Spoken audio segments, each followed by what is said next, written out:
Moscow newspapers were first. Then headlines around the world echoed the news. Russia had blasted a man-made moon into outer space. On every continent and in every land, the story of Sputnik 1 dominated the front pages. The Soviets had scored a scientific first, and the Moscow propaganda mill busily trumpeted the news.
You wanted to see me, Agent White?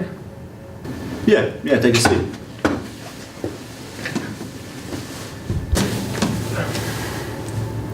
You been busy down in Florida? Yeah, I've been. A lot of work to do with Apollo. Yeah, I bet. I'm sorry you had to come out all this way, but it's urgent.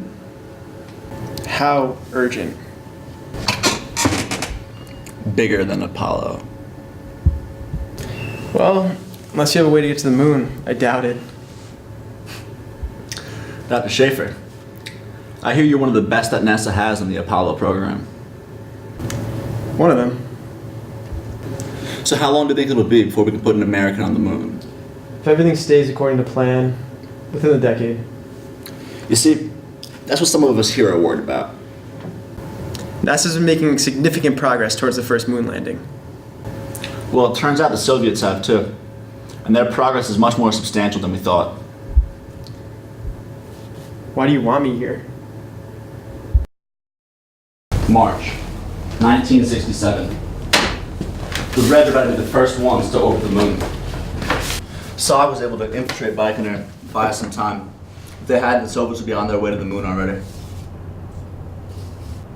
It's been a long time since their little accident, and the Soviets have been quiet, but they've been busy. These satellite images show increased activity at Kazakhstani cosmodromes. Wow, this looks almost identical to the Saturn V. Yep, the Soviets had their own new 3-stage rocket. It's starting to look like the moon might be red by the end of the decade. We're reaching milestones like never before with Apollo. You can't be so sure that the Soviets will make it there first.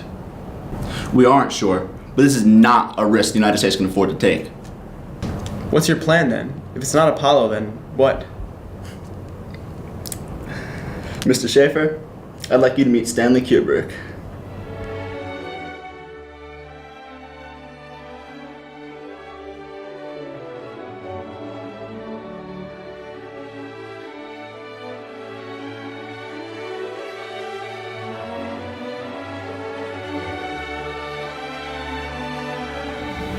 He's perfect.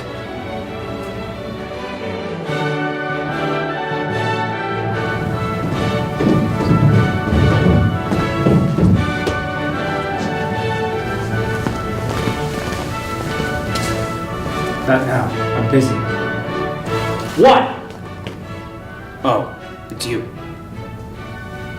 Stanley, I'd like to introduce you to Dr. Milhouse Schaefer of NASA.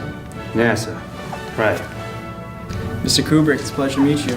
Your work on Spartacus was fantastic, as well as Dr. Strangelove. Now that pleasantries have been exchanged, we have business to discuss. As you know, I'm terribly busy working on my next film. The scheme of yours better be worth my time. A scheme? For Christ's sake, he doesn't even know yet? Please, Stanley. Dr. Schaefer, we're about to do something so extraordinary. We're just going to make history. We're going to change it. In a sense, we're accelerating the Apollo project. What are you suggesting? A production, Doctor. The United States is going to beat the Soviet Union to the moon right here in this room. That might be one of the most anfractuous ideas you could ever think of. This is preposterous. How could you lie about such a matter? Can't you see, Dr. Schaefer? We won't be lying. We'll be producing history. And anfractuous? Hardly. We're making this one simple film to cut right to the chase. And you guys have to go to the moon after. I don't believe what I'm hearing. Everyone's going to believe it. They believe the Martians were invading in '38. They believe what we told them at Roswell. We all know what happened to Kennedy. John Fitzgerald Kennedy? Well, look. The point is, people will believe anything the authority tells them. The Reds are the same way. Damn commies wouldn't know the truth if we put it right in front of them.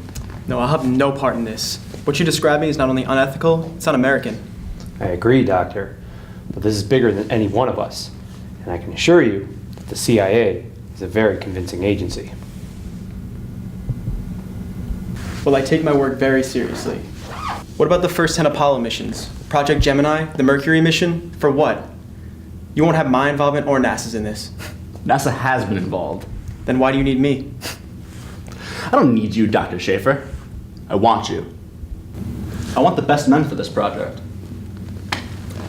And Dr. Schaefer, you're the best man to ensure complete scientific accuracy. And by the way, you know way too much to just waltz back down to Florida anyways. God damn you. Think about it, Dr. Schaefer. What good is Apollo or Mercury or Gemini if they beat us to the moon first? They already beat us to put the first satellite in orbit, first man in space, first spacewalk. This is a turning point in history, Dr. Schaefer. President Kennedy promised that we would have a man on the moon by the end of the decade. Now let's get out there and fulfill this prophecy. Can it really be done? Fake an entire moon mission? Will people actually believe what they're seeing is real? We now join CBS Radio. This is Neil Strasser, CBS New York. Frank Mankiewicz, new secretary to Senator Kennedy, is making a statement in Los Angeles.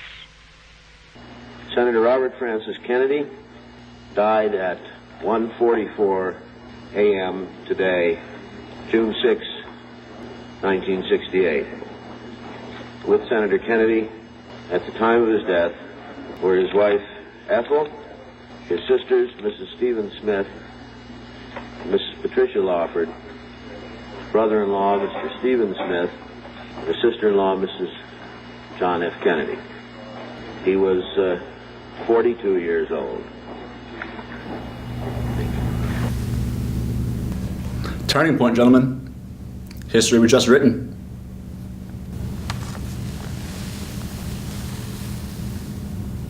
All right. Let's get on with it. It's up to you now. What do you say? Jesus. Let's do it. Gentlemen, this is about to be one giant leap for mankind. I'll order some sandwiches.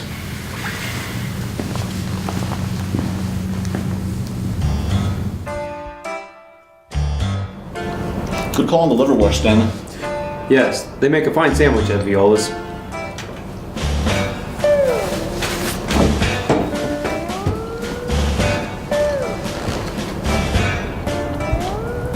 Let's swim to the moon. Alright, Schaefer, I'm gonna need you to get me pictures of the lunar lander, both inside and out. I need them here by tomorrow afternoon.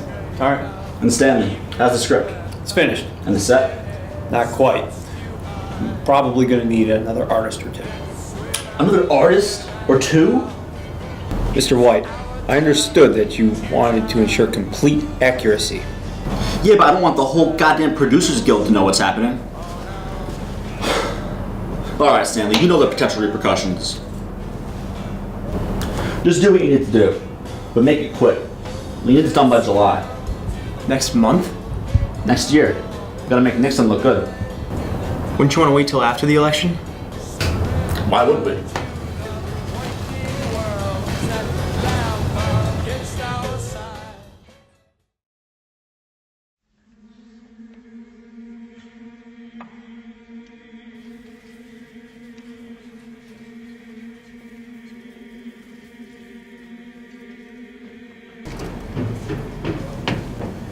They're ready for you, John. Okay.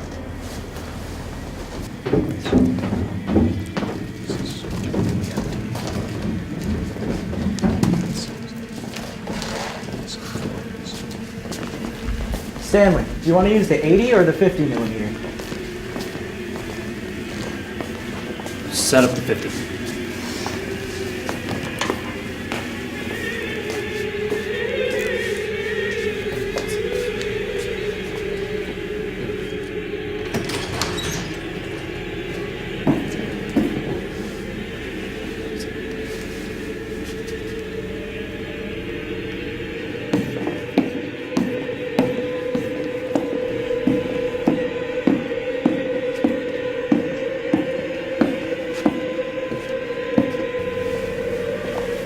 Here we go.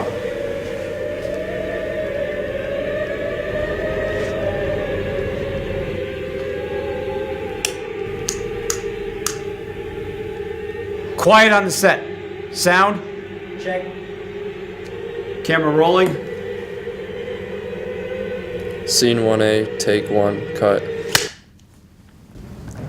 Action.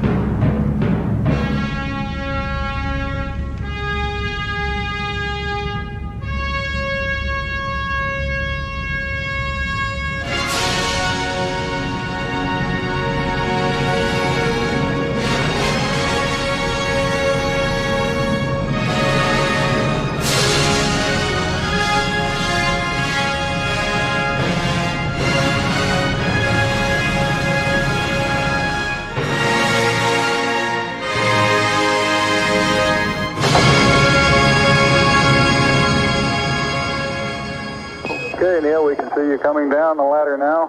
Neil, we can see you coming. Buzz, this is Houston. F2, 1/160th second for shadow photography on the sequence camera. I'm going to step off the limb now.